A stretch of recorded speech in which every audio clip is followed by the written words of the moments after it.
Hello everyone, आज शुरू करने वाले हैं हम अपने सीटेट जैन 2012 का पेपर। इसमें जो है हम साइंस पेडागोगी के जो है पूरे क्वेश्चंस करेंगे, 30 के 30 जो उस टाइम पे आए थे। तो शुरू करते हैं। पहला क्वेश्चन है कि ABCD स्टूडेंट्स हैं, उन्होंने क्या करा है, सॉलिड बेकिंग सोडा को जो है ड्राई लिटमस पेपर पे रब करा है। तो बताना है कौन सी ऑब्जर्वेशन सही है। अब मैं आपको एक बात बताना चाहूँगी, क्योंकि ये सॉलिड बेकिंग सोडा है, सॉलिड बेकिंग सोडा में आयंस जो है फ्री नहीं होंगे तो वो कोई चेंज नहीं दिखाएगा, ठीक है। और आपका लिटमस पेपर भी क्या है, ड्राई है। अगर वो कोई चेंज दिखाता तो आपका जो है इनमें से कोई भी जो है वेट होना ज़रूरी था। तो आपका जो स्टूडेंट डी है जिसने लिखा है कोई चेंज नहीं होगा, क्योंकि आयंस फ्री नहीं थे तो कोई रिएक्शन नहीं होगा। तो इसमें जो है आपका नो चेंज वाला जो स्टूडेंट है, डी वाला आंसर जो है करेक्ट होगा, जो कि आपके ऑप्शन 4 में लिखा हुआ है, ठीक है। नेक्स्ट इज योर, एक लेबोरेटरी थर्मामीटर है, वो 5 स्मॉल डिविजन है उसके बीच में, जैसे 1 और 2 के बीच में कितने डिविजन है, स्मॉल। उसकी मार्किंग है 55 से लेके 56, बीच में 5 मार्किंग्स है, ठीक है। अब आता है कि आपको बताना है इनमें से कौन सी मार्किंग उस थर्मामीटर में होगी। इसको फाइंड आउट करने का आपका तरीका ये है, जैसे 56 में से 55 तक है आपका, और बीच में कितने डिविजन है, 5। तो आंसर क्या है, 1/5। और इसका आंसर क्या आएगा आपका, 0.2। मतलब कि बीच में कितना गैप है, 0.2 का गैप है। तो आपकी पहली 55 के बाद क्या आएगा, 55.2, फिर आएगा 55.4, 55.6, 55.8 और फिर 56, ठीक है। तो 1 2 3 4 2 4 6 8, ठीक है। और ये आपका 5th। तो अब आपका इसमें जो है हमारा कौन सा ऑप्शन में ये लिखा हुआ है, 55.2 वाला आपका मैच कर रहा है, और यही इसका सही आंसर होगा, ठीक है। उसके बाद विच of the following group of words correctly identify करते हैं राइजोबियम के। राइजोबियम क्या होते हैं, नाइट्रोजन फिक्सेशन बैक्टीरिया होते हैं आपके। कौन से प्लांट्स में पाए जाते हैं, लेगुमिनस प्लांट्स में पाए जाते हैं, ठीक है। और वहाँ पे कहाँ पे पाए जाते हैं, रूट नोड्यूल्स में। तो जैसे रूट नोड्यूल्स लिखा हुआ है, पिक्चर प्लांट में नहीं पाए जाते हैं, ठीक है। Nitrogen deficient soil, no. Nitrogen fixation, root nodules and leguminous plant, ये आपका सही होगा। पर हम और भी ऑप्शंस एक बार देख लेते हैं। Roots of legumes, yes. Parasite, no. Soluble nitrogen compounds, okay. Leguminous plant, symbiotic, stem nodules. तो आपका जो सेकंड ऑप्शन था कि नाइट्रोजन फिक्सेशन करते हैं, ये रूट नोड्यूल्स में प्रेजेंट होते हैं और लेगुमिनस प्लांट के, ठीक है। तो ऑप्शन 2 आपका एकदम करेक्ट आएगा इसमें। नाउ 64th क्वेश्चन, जब कार्बन डाइऑक्साइड जो है आपकी पास थ्रू करती है लाइम वाटर सॉल्यूशन से, कार्बन डाइऑक्साइड को अगर आप लाइम वाटर से पास ऑन करेंगे तो वो मिल्की हो जाता है, ठीक है। ये जो मिल्की अपीयरेंस है लाइम वाटर की, वो किस वजह से है, इम्प्योरिटी की वजह से लाइम वाटर के अंदर, presence of insoluble calcium carbonate, presence of soluble calcium carbonate, curdling of milk जो हो रही है वो due to lime in lime water के अंदर लाइम है, इस वजह से हो रही है। इसका जो सही आंसर है, वहाँ पे जो है कैल्शियम कार्बोनेट जो है फॉर्म होता है, तो और वो इनसॉल्युबल है, ठीक है। तो presence of insoluble calcium carbonate इसका सही आंसर होगा, ओके। जब एक इलेक्ट्रिक करंट पास थ्रू किया जाता है एक मेटालिक कंडक्टर से, ठीक है, मेटालिक कंडक्टर है, तो अमाउंट ऑफ हीट जो प्रोड्यूस हो रही है वो कंडक्टर की किस पे डिपेंड करेगी। देखो, हीट का फॉर्मूला होता है I²RT, that is I your current, R resistance है आपका, और T इज टाइम, ठीक है। और इसमें आपका जो रेजिस्टेंस है उसका फॉर्मूला क्या होता है, रेजिस्टिविटी लेंथ अपॉन एरिया, ठीक है। तो रेजिस्टिविटी क्या होगी, रेजिस्टिविटी उस मटेरियल की, जो हमने मेटालिक हमारा कंडक्टर है उस मटेरियल की रेजिस्टिविटी कितनी है, उसकी लेंथ कितनी है और उसका एरिया कितना है। तो जैसे मटेरियल और लेंथ तीन चीज़ है हमारे पास, तो ये तो नहीं होगा, लेंथ और थिकनेस, मटेरियल एंड थिकनेस। तो इसका जो आंसर है वो आपका मटेरियल, लेंथ और थिकनेस तीनों चीज़ों पे जो है डिपेंड करेगा, ठीक है। तो 65 का 4th ऑप्शन करेक्ट होएगा आपका। PET बॉटल्स एंड जार जो है कॉमनली यूज़ किए जाते हैं एडिबल आइटम्स को स्टोर करने के लिए। पेट एक वेरी फेमिलियर फॉर्म है किसका। अब जैसे पेट बॉटल जो होती है आपकी, पॉलीथेरेट आपकी ये बोली जाती हैं, ठीक है। तो इसमें जो है हम इनको, किसका ये फेमिलियर फॉर्म है, पॉलिस्टर, एक्रिलिक, रेयॉन या पॉलीएमाइड। तो इसका जो सही आंसर है वो आपका पॉलिस्टर होगा। PET की फुल फॉर्म मैं आपको बता देती हूँ एक बार, पॉली इथाइलीन टेरीथलेट, ठीक है, ये इसकी फुल फॉर्म है. Now next question is the minerals that are required in the right amount of proper functioning of muscles. आपकी मसल जो है प्रॉपर काम कर सके उनमें कौन कौन से मिनरल चाहिए होते हैं? Iron and calcium, sodium and potassium, iodine and fluorine या आयरन एंड आयोडीन. तो इसका सही आंसर क्या होगा? Iron and calcium. आयरन आपका हीमोग्लोबिन बनाने के लिए चाहिए होता है, कैल्शियम आपके बोन्स को मजबूत रखने के लिए चाहिए होता है. तो ये जो आपके मसल्स के प्रॉपर फंक्शनिंग में मदद करते हैं. फिर अब एंटीबायोटिक्स जो है किसके अगेंस्ट इफेक्टिव है? एंटीबायोटिक्स को हम एंटीबैक्टीरियल भी बोलते हैं. मतलब कि ये जो बैक्टीरियल डिजीज़ होते हैं, इन्फेक्शन होते हैं, उनके अगेंस्ट काम करते हैं. तो आपकी जो कोलेरा डिजीज़ है वो एक बैक्टीरियल इन्फेक्शन होता है. तो ये आपका एंटीबायोटिक जो है कोलेरा के अगेंस्ट जो है काम करेगा अच्छे से. नेक्स्ट क्वेश्चन इज जब व्हेन CNG और LPG अंडरगोज कंप्लीट कंबशन, मतलब कि पूरा कंबशन हो रहा है, पूरा जल रहा है, तो प्रोडक्ट्स कौन से बनते हैं? CNG एंड LPG दोनों ही आपके जो है कंप्रेस्ड नेचुरल गैस और आपके लिक्विडिफाइड पेट्रोलियम गैस, इसमें जो ये जो है हाइड्रोकार्बन्स होते हैं दोनों.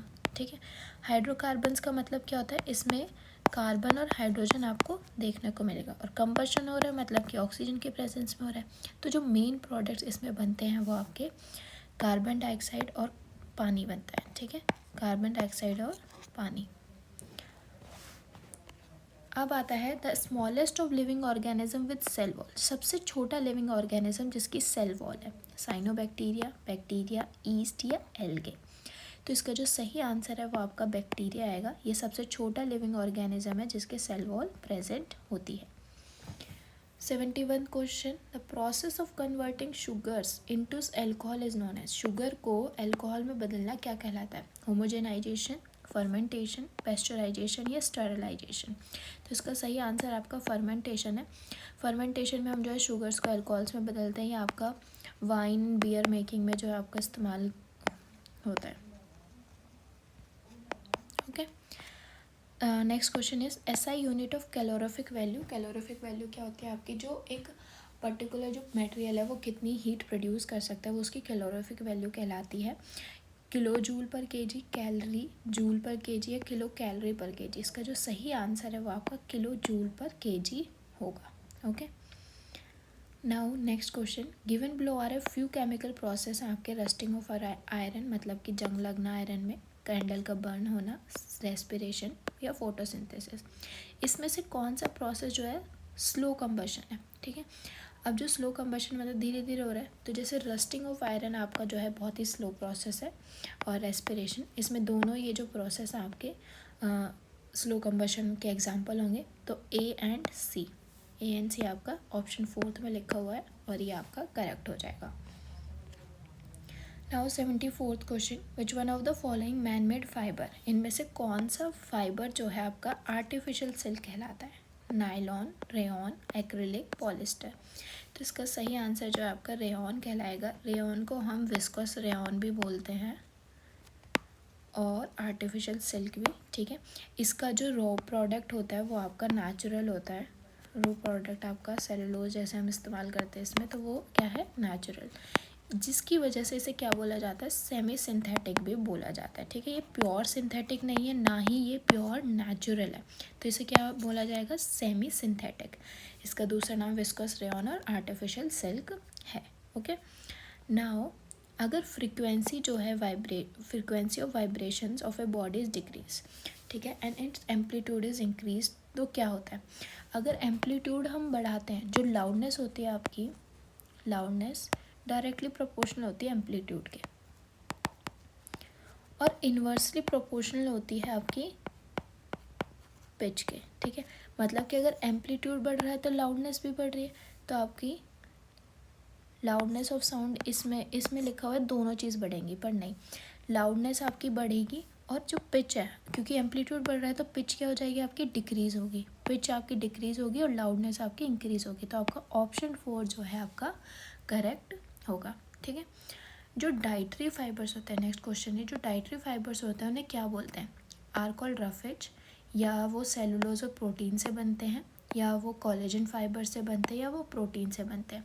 जो हमारे डाइटरी फाइबर्स होते हैं, आपको जैसे पता है कि हम जो है इनको यूजली डाइजेशन प्रोसेस को हेल्पफुल बनाने के लिए लेते हैं और इनको हम जो है रफेज बोलते हैं. Okay. Now 77th question, which of the following statement related to earthquake is not correct. इनमें से कौन सी स्टेटमेंट जो है अर्थक्वेक से रिलेटेड जो है वो करेक्ट नहीं है. रिक्टर स्केल जो है लीनियर नहीं है बल्कि लोगैरिथम है. ठीक है. सिस्मिक वेव जो है फोकस से ओरिजिनेट होती है. बिल्कुल ठीक है. जो रिकॉर्ड है सिस्मिक वेव्स का वो सिस्मोग्राफ कहलाता है. यस. सिस्मोग्राफ जो है सिस्मोग्राम रिकॉर्ड करता है. ये वाला ऑप्शन जो आपका रॉन्ग हो जाएगा. अब आता है next question, the gas which forms carboxy haemoglobin in the blood cause suffocation. कौन सी गैस है जिसकी वजह से जो है कार्बोक्सी हीमोग्लोबिन बनता है और जिसकी वजह से आपको सफोकेशन फील होती है. Carbon dioxide, chlorofluorocarbon, carbon monoxide या नाइट्रोजन. तो इसका सही आंसर जो है कार्बन मोनोऑक्साइड है. कार्बन मोनोऑक्साइड जब जो है हीमोग्लोबिन के साथ मिलता है तो वो कार्बोक्सी हीमोग्लोबिन बनाता है जिसकी वजह से हमें जो है सफोकेशन फील होती है. Next question is your, the gases present in atmosphere. जो गैसेस आपके एटमॉस्फेयर में प्रेजेंट हैं वो कौन सी हैं जो कि ग्रीन हाउस इफेक्ट करते हैं. ठीक है.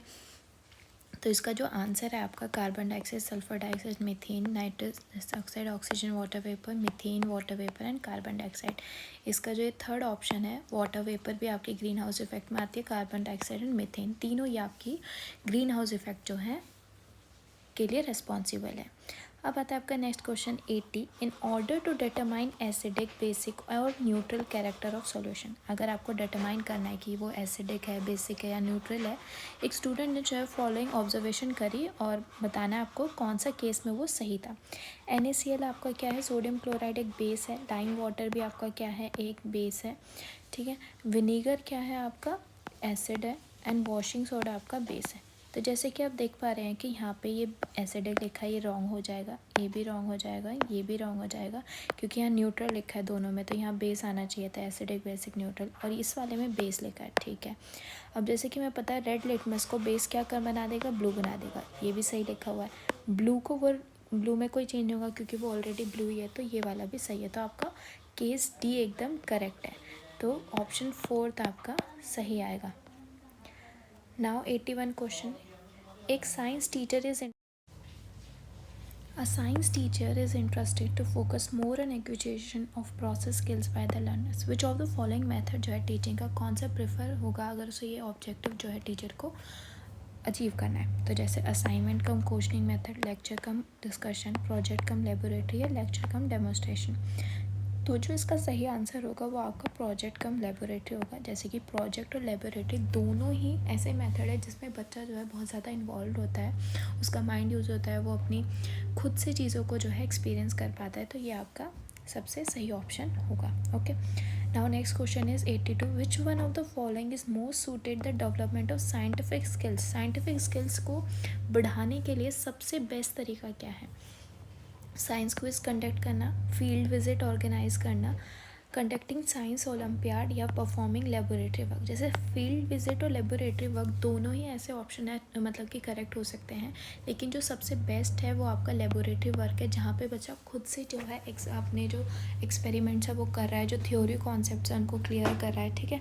तो ये आपका सबसे सही ऑप्शन करेक्ट होगा. Now next one is, which one of the following is the major objective of teaching of science at upper primary stage. सबसे मेन ऑब्जेक्टिव क्या होना चाहिए अगर आप बड़ी क्लास के बच्चे पर प्राइमरी स्टेज वाले बच्चों को जो है आप टीचिंग कर रहे हैं साइंस की, तो क्या होना चाहिए. रेशनल थिंकिंग प्रमोट करना, to remember the name of scientist and scientist discoveries.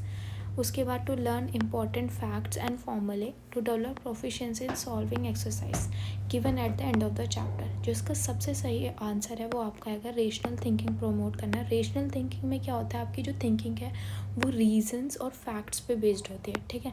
और साइंस में सबसे मेन चीज़ क्या होती है आपकी, यही होती है. तो आपका जो है ये वाला ऑप्शन एकदम करेक्ट होगा. Okay. Now 84th question, practical work जो है साइंस में दिया जाता है ताकि एम्फेसिस हो सके इन ऑर्डर टू उनकी परसेंटेज ऑफ मार्क्स बढ़ाने के लिए, बच्चों में जो है हैबिट डेवलप करने के लिए कि वो रिटन रिकॉर्ड जो है मेंटेन करके रखें, या फिर उनकी जो है कि proper check on punctuality and regularity of students, या फिर स्टूडेंट्स को वेरीफाई करना, जो उनके थ्योरेटिकल जो कॉन्सेप्ट्स हैं उनको वेरीफाई कर सके प्रैक्टिकल।